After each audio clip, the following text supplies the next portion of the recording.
नमस्कार दोस्तों, angel broking के इस पॉडकास्ट में आपका तहे दिल से स्वागत है। जैसा कि आप जानते हैं, इस पॉडकास्ट के जरिए हम आपको स्टॉक मार्केट से जुड़ी मुश्किल से मुश्किल बातें भी एकदम आसान तरीके से समझाते हैं, जिससे कि आप भी एक सक्सेसफुल ट्रेडर या इन्वेस्टर बन सके। Income tax is a form of direct taxation. The government raises revenue through direct and indirect means. कुछ लोगों का मानना है कि टैक्सेशन इज थेफ्ट। ये लोग मानते हैं कि गवर्नमेंट अपने सिटीजन से पैसे लेकर उस रेवेन्यू का इनएफिशिएंट यूज करती है। आपके भी किसी दोस्त ने कभी कहा होगा कि गवर्नमेंट जब भी टैक्सेस बढ़ाती है तब ग्रोथ स्लो डाउन होता है। पर सच तो ये है कि गवर्नमेंट टैक्स रेवेन्यू से काफी पब्लिक गुड्स क्रिएट और मेंटेन करती है। Public transport like metros, freeways and effective policing, a responsible rule of law, etc. are all examples of public goods. Without these public goods, it will be very hard to go to work every day and earn money. That is why it is every responsible citizen's duty to pay their fair share of taxes. Most people tend to think that income tax only applies on the salary they receive from their employers. But the truth is that the income tax is also applicable on a lot of other revenue streams. कोई landlord अगर tenant से rent ले रहा है तो उस revenue stream पर income tax लागू है। अगर किसी को पेंशन या फिर एन्युइटीज मिल रही हैं तो उस इनकम पे भी इनकम टैक्स है। म्यूचुअल फंड्स और रियल एस्टेट जैसे एवेन्यू से किसी को इनकम मिल रही है और ये इनकम डिडक्शन लिमिट से ऊपर है तो उन्हें भी इनकम टैक्स पे करना है।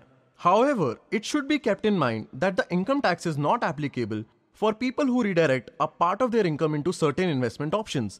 These investment options include equity linked saving schemes, जिनको popularly market में ELSS भी कहा जाता है, ULIP schemes, which is a short form for unit linked insurance plans, general life insurance, etc.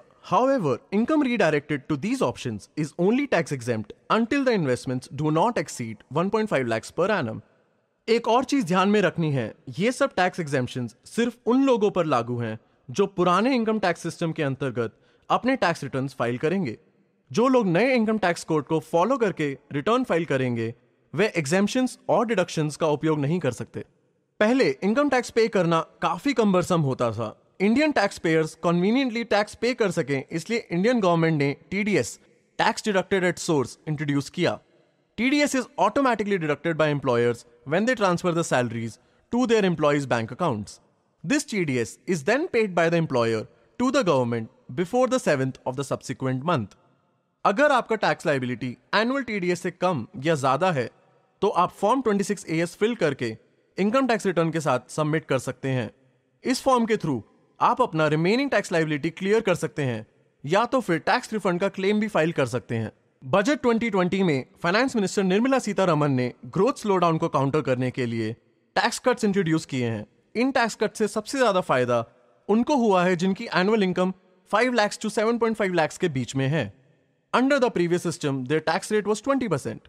Under the new tax code, their liability has fallen to just 10%. In fact, the tax rate for everyone who earns less than 15 lakhs per annum has been reduced. To simplify the process of paying taxes even further, the government has removed about 70 exemptions and deductions. The government claims that the savings that taxpayers collected through these exemptions can now be had through the conveniently lowered tax rate. इसी के साथ ये podcast हम यहीं पर रोकते हैं। उम्मीद है कि आपको पॉडकास्ट पसंद आया होगा। अगर कोई ऐसा टॉपिक है जिस पर आप हमारे एक्सपर्ट्स की राय चाहते हैं तो कमेंट सेक्शन में लिखना ना भूलिएगा। अपना ध्यान रखें एंड स्टे बुलिश।